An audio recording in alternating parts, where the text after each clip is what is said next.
A lot of research on Dodge family history, and I've gone back 13 generations, so to what is our 13th grandfather.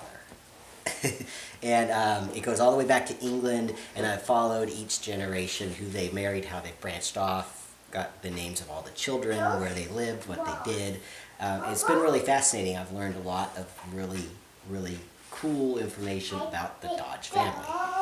And so some of that I wanted to share here today as just kind of a Christmas gift to the family. I've gone back. The first Dodge that I found was Peter Dodge. He was in the 1300s. And that's actually not what our plaques say about the Dodge family, where I think our plaques go back to the 1500s. I've actually done research back to the 1300s. And one thing that I didn't know, and that I don't think maybe anyone knows, is that the Dodge family was granted the coat of arms twice. And once in the 1300s, and then once in the 1500s, which is not all that unusual, because back then, in the 1300s, every family, every new surname got a plaque. Whereas in the 1500s, they changed the regulations so that families who were only notable in the king or queen's eyes received a plaque. So we received them twice. And that's in our Dodge genealogy. There's actually a book called two books called the Genealogy of the Dodge family. And they're in 2 volumes. It's about 1,200 pages of biographies about Dodges. And so you can, anyone from before 1800, pretty much find their biography. And let's see what's. Our family is from Coker, Somersetshire, England. East Coker, England. And Peter Dodge was from Stopworth, so that was right before. But most of our family originated in East Coker, England. Let's see.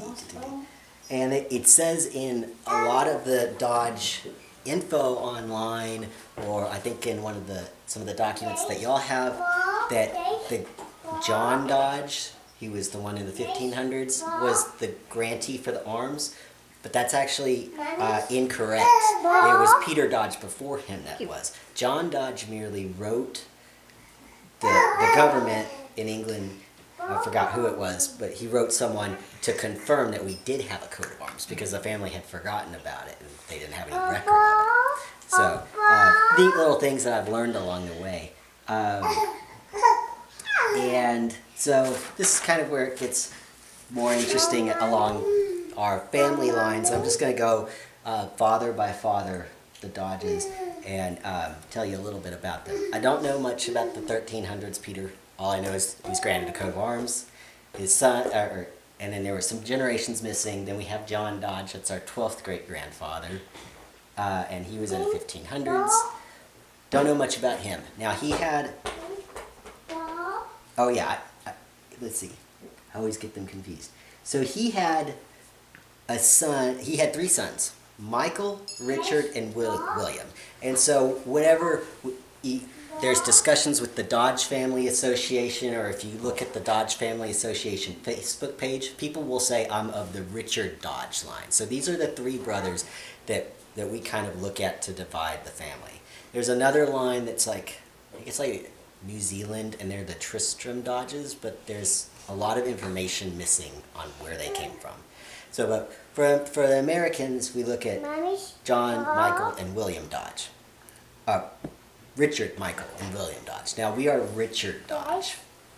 And the story of the 3 brothers, the story of the 3 brothers is that they were from England, I think in Middle Chinook, and William left for America as a free man, which means he was, you know, a lot of people who came to the colonies came with debts to the king. So they basically had to come here as almost like an indentured servitude, work to pay off that debt. Well, he came as a free man. So he didn't owe a debt to anyone. He was one of the largest landowners in Beverly, Massachusetts.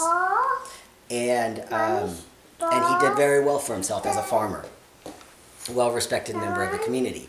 So he wrote to his brother, Richard Dodge, the one we come from, and said, hey, come out, trying to tell him about the States, and it was apparently very appealing to Richard, because Richard at the time was living in an England that was, war was looming on the horizon. There were a lot more restrictions, a lot more taxes, and there was a lot of, just discontent. And it would also be hard for him because he already had a wife, I think, and one child there in England. So he had to migrate over here and leave his father behind and his brother Michael. The brother Michael stayed in England his whole life. And that's where a lot of the English Dodges come from. And so Richard ended up coming over, but not as a free man. We believe that he left without permission from the crown to come over. And worry about the hot dog. And he came into Salem, like his brother before him, William, and settled in Beverly, Massachusetts, on the farm next to his brothers. And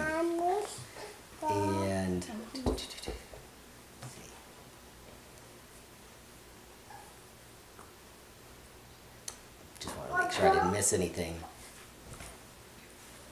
Oh, and one of the really fascinating things about our Richard Dodge is that when his father John died, John's will gave to Michael and William, his brothers, quite a bit of money. I think it was £100. That we're talking in the 1500s, right?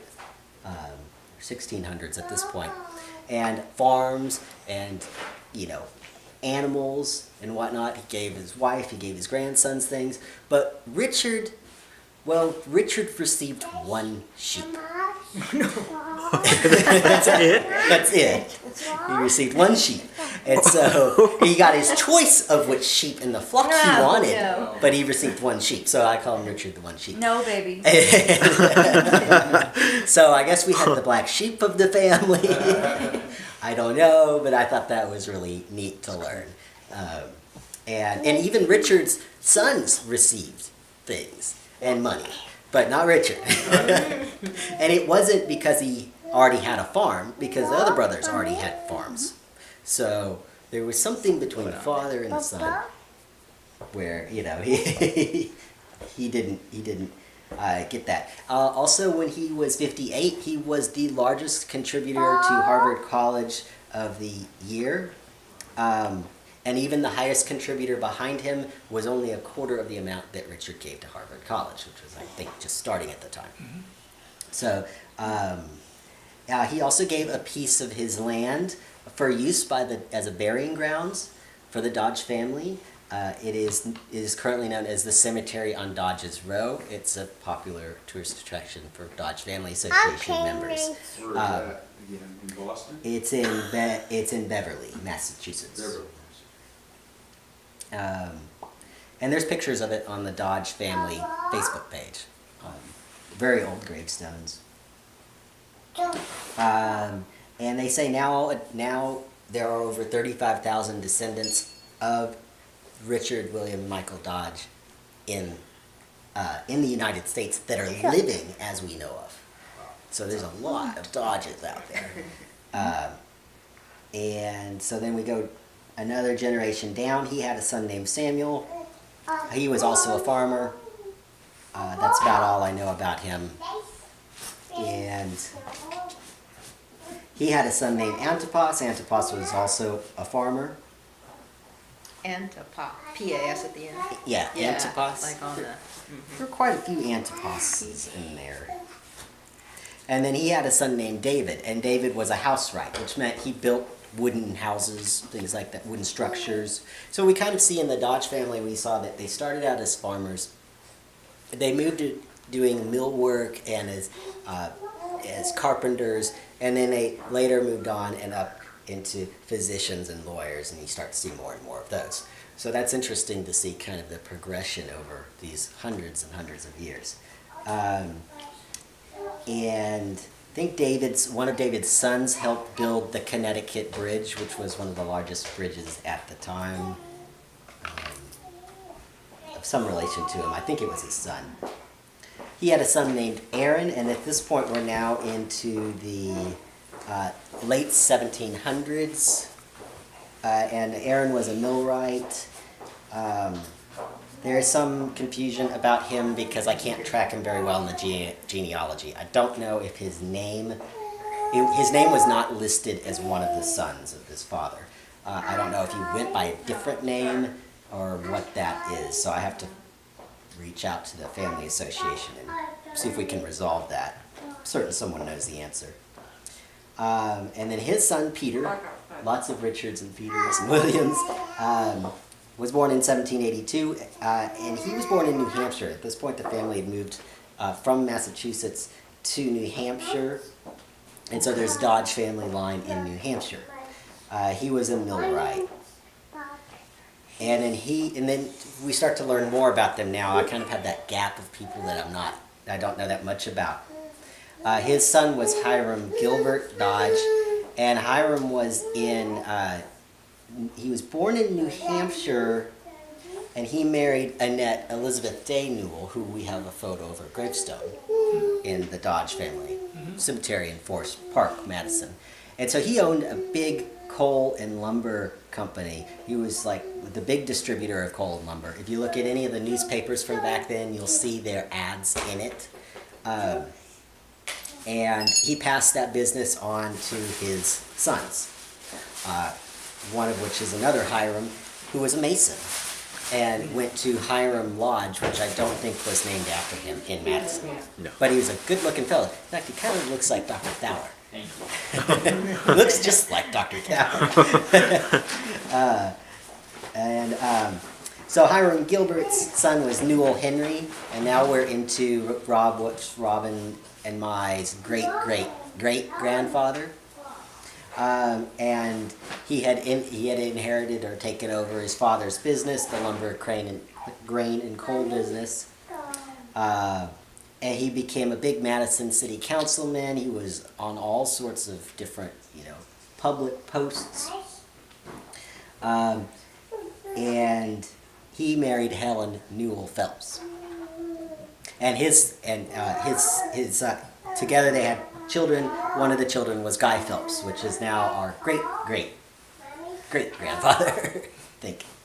Great-great-great-grandfather. Guy Phelps, right? Yeah. And he was also a mason. Newell Henry was a mason.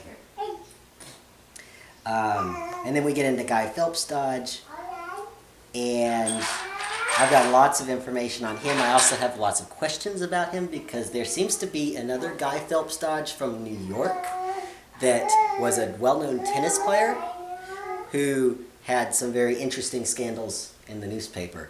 And there would be reports of him in the Madison newspapers. So I'm not sure if they're the same person or if they're two different Guy Phelps Dodges at the same time.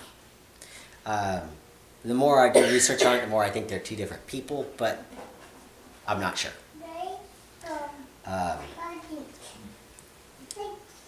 And then his son was Newell Phelps Dodge. That would be Robin and Rick's great-grandfather. I've got the photo of him that you have. And one thing I learned about him was that he was was it him? Yeah, he was a photographer. He ran a photography business for 40 years in Madison, Wisconsin, that his wife took over.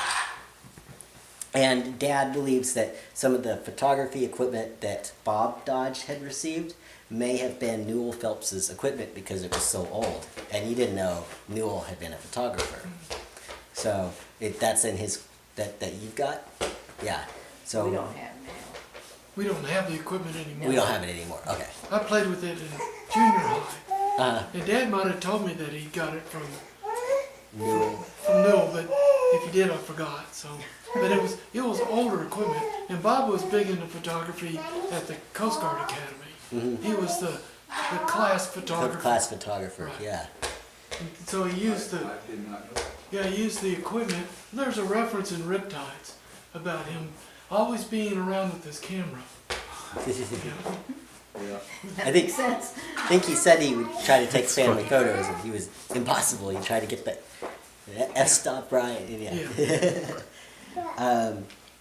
And Newell Phelps Dodge had married Murray Tuig, whose name she's the one that looks like Dad in drag. In You have a photo of her, and it looks like Jim in drag. And I've got info on the Tuig family. I'm not going to go into that today. And Newell Phelps Dodge's son was Henry Newell. That would now be Newell Phelps Dodge's son was Bob Dodge, our grandfather. And then the California Dodge. Yeah, the two. Hold it right now. And then the California Dodge. Yeah. Yeah. Yeah, so I'm not going off too much on those branches. Right. And just to go up a little bit on Claire's side, and so I have the story of how Claire, or the newspaper articles about Claire and Bob getting married and their wedding announcements. I've got 2 different articles with a photo of Claire right before they got married. And those were neat to find. I found lots of little announcements about parties and things that they had, and have written a very, very nice biography of her, which I'm happy to send to anyone. I've written a biography for almost all of these, biography being very short, just life summary of each one of them. And so Claire, I guess let's maybe go back up in time. So I'm going to go up on Adele's side. Adele's mother was Ethel May Brown, and she was married to Alexander Blewett. And when Adele,